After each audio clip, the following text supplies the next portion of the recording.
전능하사 천지를 만드신 하나님 아버지를 내가 믿사오며 그 외아들 우리 주 예수 그리스도를 믿사오니 이는 성령으로 잉태하사 동정녀 마리아에게 나시고 본디오 빌라도에게 고난을 받으사 십자가에 못 박혀 죽으시고 장사한 지 사흘 만에 죽은 자 가운데서 다시 살아나시며 하늘에 오르사 전능하신 하나님 우편에 앉아 계시다가 저리로서 산 자와 죽은 자를 심판하러 오시리라. 성령을 믿사오며 거룩한 공예와 성도가 서로 교통하는 것과 죄를 사해 주시는 것과 몸이 다시 사는 것과 영원히 사는 것을 믿사옵나이다. 아멘. 찬송가 90장 찬송하시겠습니다.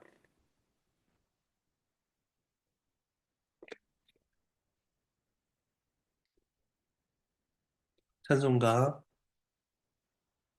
90장입니다. 1절과 3절을 찬송하시겠습니다. 찬송합니다. 주 예수 내가 알기 전 날 먼저 사랑했네. 그 크신 사랑 나타나 내 영혼 거듭났네.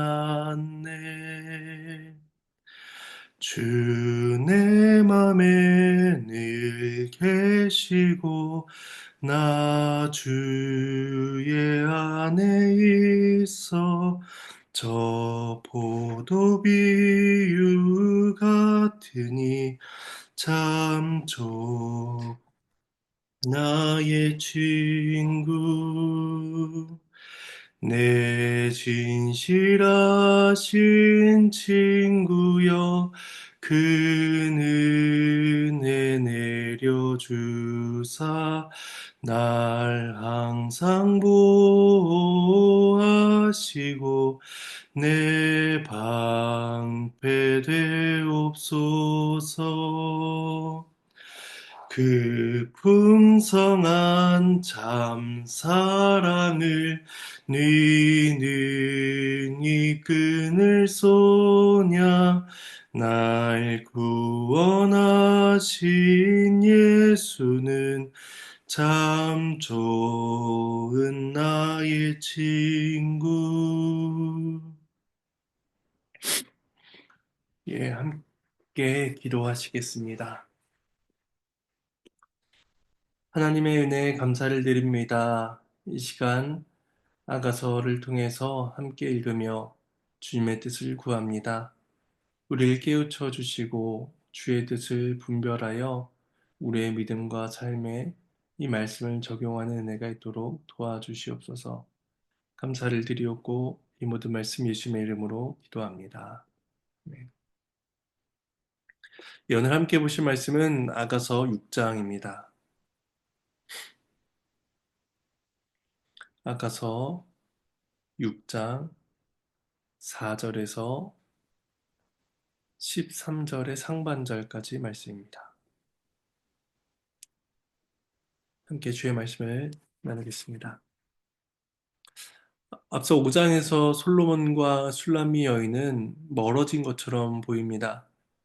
그러나 솔로몬을 향한 여인의 애타는 마음을 받아들인 솔로몬은 처음 그녀를 사랑했던 것과 같은 똑같은 사랑으로 그녀에 대한 사랑을 다시 고백하게 됩니다. 이 말씀을 통해서 교회를 변함없이 사랑하시는 그리스도의 사랑을 묵상할 수 있기를 바랍니다. 4절에서 9절은 술람미 여인을 향한 솔로몬의 노래인데 4절 말씀만 봉독하도록 하겠습니다. 내 사랑아 너는 디르사같이 어여쁘고 예루살렘같이 곱고 깃발을 세운 군대같이 당당하구나. 하나님의 말씀입니다. 여인의 아름다움이 디르사, 예루살렘, 깃발을 세운 군대로 표현됩니다.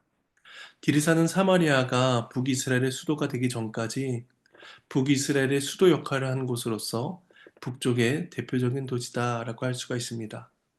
그 이름의 뜻은 사랑스러움, 기쁨, 매력적인 이란 의미를 가지고 있어서 남쪽의 예루살렘과 어깨를 나란히 할 만한 아름다운 도시였습니다.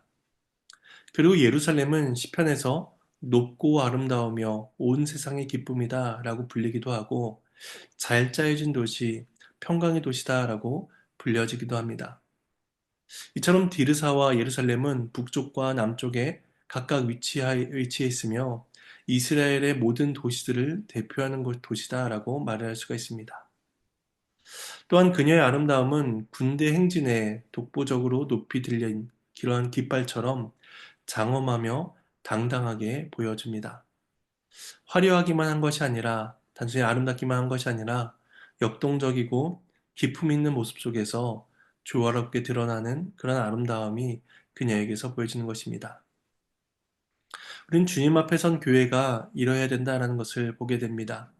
순종의 아름다움, 찬양과 예배의 아름다움 같이 그렇게 부드럽고 수려한 아름다움을 드러내야 하며 동시에 잘 훈련된 군사 행진 같은 당당한 아름다움, 전쟁에서 승리를 얻어내는 분투의 아름다움이 교회의 모습 속에서 나타나야 한다는 것입니다. 5절에서 7절 말씀을 봉독하겠습니다. 내 눈이 나를 놀라게 하니 돌이켜 나를 보지 말라. 내 머리털은 길라산 기슭에 누운 염소떼 같고 내 이는 목욕하고 나오는 암양떼 같으니 쌍태를 가졌으며 새끼 없는 것은 하나도 없구나. 너울 속에 내 뺨은 석류 한쪽 같구나. 하나님의 말씀입니다. 이제 솔로몬은 여인에게 자신을 보지 말고 다른 데로 돌려달라라고 요청합니다. 여인의 눈에서 나오는 그러한 사랑의 열정, 고결함, 우아함이 너무도 강렬했기 때문입니다. 눈을 돌려달라라는 그것은 여인의 눈빛이 싫어서가 아니었습니다. 이 놀라게 하다라는 단어는 어지럽게 하다라는 의미로도 번역을 할 수가 있는데 솔로몬을 향한 그 여인의 사랑이 눈빛을 통해서 간절히 전달됨으로 인해 어지러울 정도의 감동을 받았다라는 것입니다. 술람미 여인의 눈동자가 그리도 강렬했던 이유는 어디로 가도 사랑하는 임을 만나지 못한다라는 절망과 막막함을 경험했기 때문입니다. 앞서서 있었던 그러한 고통과 환란이 그녀의 사랑을 더욱더 견고하게 만들었습니다. 교회는 때때로 고난을 겪지만 그 과정 속에서 연단되고 또 소망에 대한 확신이 분명해지는 것을 경험하곤 합니다. 그래서 사도 바울은 로마서 5장 3절과 4절에서 이렇게 말씀을 합니다. 다만 이뿐 아니라 우리가 환난 중에도 즐거워하나니 이는 환난은 인내를 인내는 연단을 연단은 소망을 이루는 줄 알미로다. 고통 속에서 주님은 우리에게 인내할 힘을 주시며 연단되어 순결해지는 은혜를 주시고 미래에 대한 소망을 갖게 하십니다. 그렇게 함으로써 더욱더 주님에 대한 사랑, 주님에 대한 갈망을 갖게 하시는 거죠. 그리고 5절 말미부터 기술되는 길라산에 누운 염소떼 같은 머리카락, 목욕하고 나온 암양떼 같은 이빨, 쌍태를 가진 귀하고 가치 있는 복, 석류가 벌어진 듯한 붉은 뺨, 이러한 표현은 앞서 4장 2, 3절에서 했던 내용과 똑같습니다. 그러니까 반복된 사랑의 고백을 솔로몬이 하고 있는 것입니다. 솔로몬은 이런 반복을 통해서 자신의 사랑이 변하지 않았다는 사실을 그녀에게 확인시켜 줍니다. 4장에서 이러한 사랑을 고백했지만 이어지는 5장에서는 사랑의 위기가 오는 것 같았습니다. 사랑하는 연인이 멀어지고 떠나가고 그러한 연인을 찾지 못하는 그러한 어려움이 있었습니다.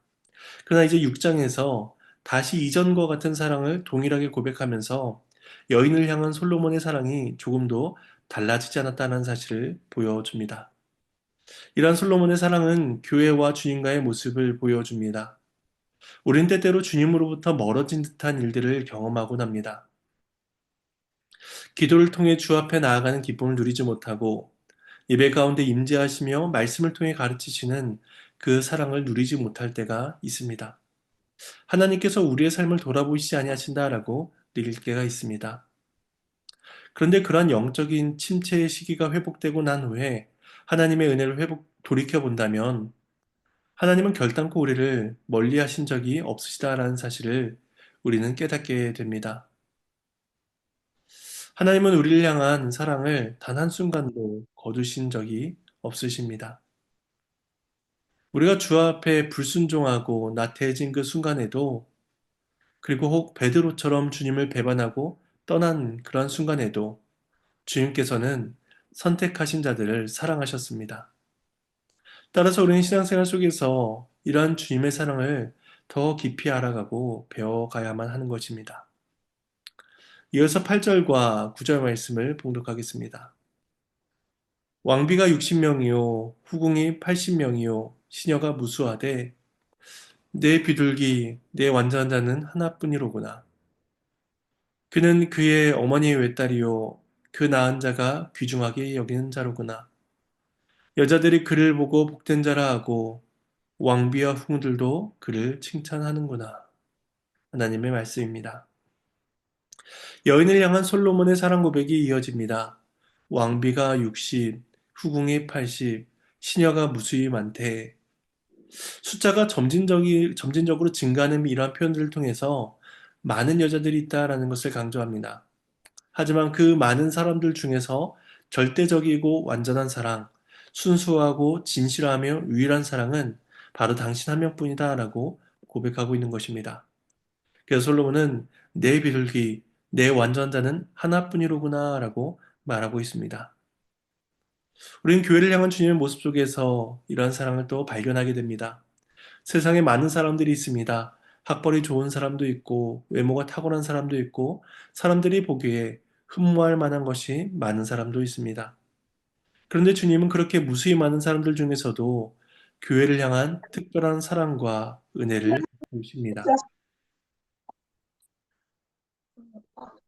교회 안에 속해 있는 성도들을 특별하게 사랑하시는,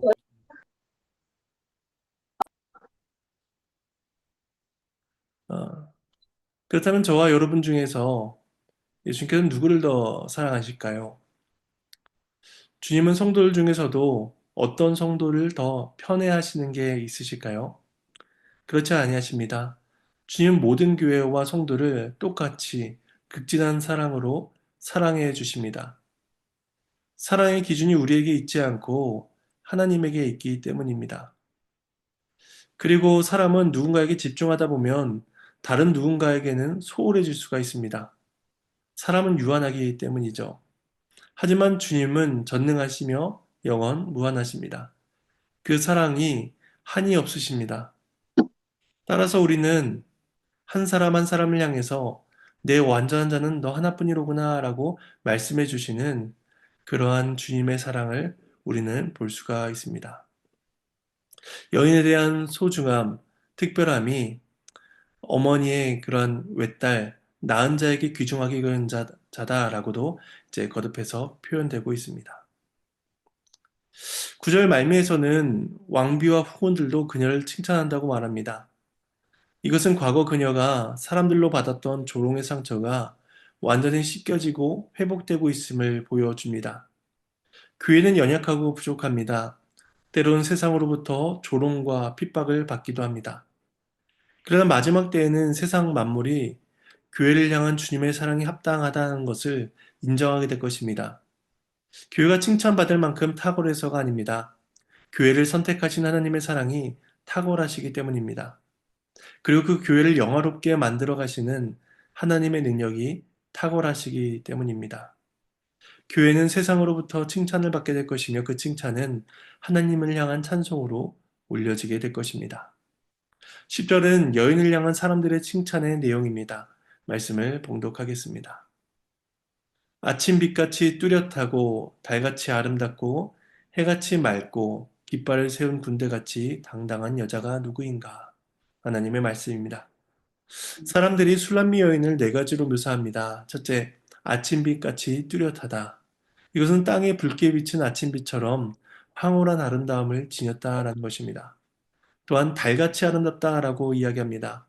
어두운 밤하늘을 밝히는 달과 같이 여인이 주위의 어느 누구보다도 탁월한 아름다움을 지녔다라는 것입니다. 또한 세 번째로 해같이 맑다고 이야기합니다. 쳐다보기 어려울 정도로 눈부신 아름다움이 그녀에게서 풍겨난다는 것입니다. 네 번째로 깃발을 세운 군대같이 당당하다고 말합니다. 잘 정렬된 군대의 모습처럼 위험 있는 아름다움을 가지고 있는 것입니다. 이런 사람들의 칭찬과 찬양은 그리스도의 은혜로부터 주어집니다. 주님께서 교회에게 빛과 같은 뚜렷함, 어두운 세상을 비추는 달빛의 아름다움, 해 같은 맑음, 군대와 같은 당당함을 교회에게 갖게 하시기 때문입니다. 그리고 세상 사람들은 그러한 교회의 모습들을 통해서 또다시 그러한 교회와 주님을 찬양하게 될 것입니다. 11절과 12절은 술람미 여인이 어떻게 솔로몬이 머물고 있는 그 동산으로 오게 되었는지를 밝히고 있습니다. 술람미 여인의 고백이죠. 말씀을 봉독하겠습니다. 골짜기에 푸른 초목을 보려고 포도나무가 순이 났는가? 석류나무가 꽃이 피었는가? 알려고 내가 호도동산으로 내려갔을 때에 부지 중에 내 마음이 나를 내 귀한 백성의 수레 가운데에 이르게 하였구나. 하나님의 말씀입니다. 여인은 호두동산에서 포도나무가 꽃봉오리를 내었는지 석류나무가 꽃을 피웠는지 보려고 합니다. 이런 표현들은 지금이 우기가 끝난 봄이며 사랑을 나누기에 좋은 계절임을 보여줍니다.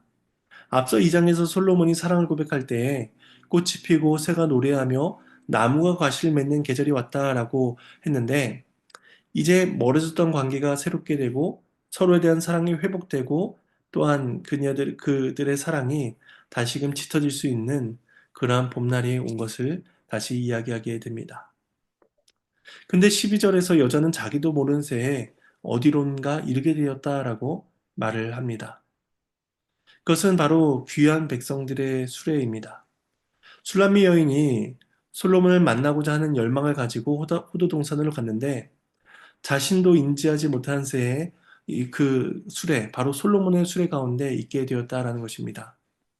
이 수레에 올라가게 된 자세한 과정이나 여인이 어떠한 생각, 의식을 가지고 나아가는지 자세하게 소설하지 않고 부지 중에 나아갔다라는 표현들을 통해서 그 일이 순식간에 이루어진 것처럼 묘사하고 있습니다. 이런 모습은 솔로몬을 향한 그녀의 감정이 얼마나 뜨겁고 또한 진실한가를 보여줍니다. 그냥 이렇게 저렇게 계산하고 조건을 따져보고 나아간 것이 아니라 솔로몬을 향한 그냥 단순한 열망으로 찾아간 것이었습니다. 그리고 사랑하는 그를 만나게 된 것이죠. 주님을 향한 교회의 사랑은 계산된 행동에서 비롯되는 것이 아니라 주님 그분 자체에 대한 갈망에서 시작되어야만 합니다. 주님을 사랑할 수 있다라는 사실 하나만으로, 주님을 예배할 수 있다라는 그 사실 하나만으로 주 앞에 나아가 최고의 사랑을 올려드려야 하는 것이죠. 마지막 13절 상반절 말씀까지 봉독하도록 하겠습니다. 돌아오고 돌아오라 술람미 여자여 돌아오고 돌아오라 우리가 너를 보게 하라. 하나님의 말씀입니다. 하나님께 감사합니다. 마지막으로 사람들이 여인을 향해서 외칩니다. 사람들은 여인이 노래한 사랑의 열정이 더욱 활활 타오르기를 환호합니다. 솔로몬을 향한 술람미 여인의 사랑이 결코 일시적이지 않으며 내면 깊숙한 곳으로부터 피어나오고 있음을 알기 때문에 사람들은 그 사랑이 더욱더 활기차게 피어오르기를 독려하고 노래하는 것입니다. 그리스도께서 교회를 변함없는 사랑으로 뜨겁게 사랑해 주셨기 때문에 교회는 그 사랑을 닮아 주님을 사랑할 수 있게 된 것입니다. 우리는 그 사랑을 주님께 올려드릴 것이며 그리고 세상 앞에서 그러한 사랑을 증거하는 삶을 살아갈 것입니다. 그러한 은혜가 저와 여러분의 삶 가운데 있기를 간절히 소망합니다. 이 시간 주님께서 가르쳐 주신 기도로 마치도록 하겠습니다.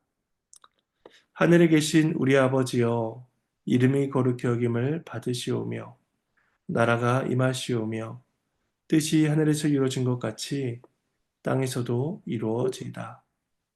오늘날 우리에게 일용할 양식을 주시옵고, 우리가 우리에게 죄진 자를 사해 준 것 같이 우리의 죄를 사해 주시옵고, 우리를 시험에 들게 하지 마시옵고, 다만 악에서 구하시옵소서. 나라와 권세와 영광이 아버지께 영원히 있사옵나이다. 아멘.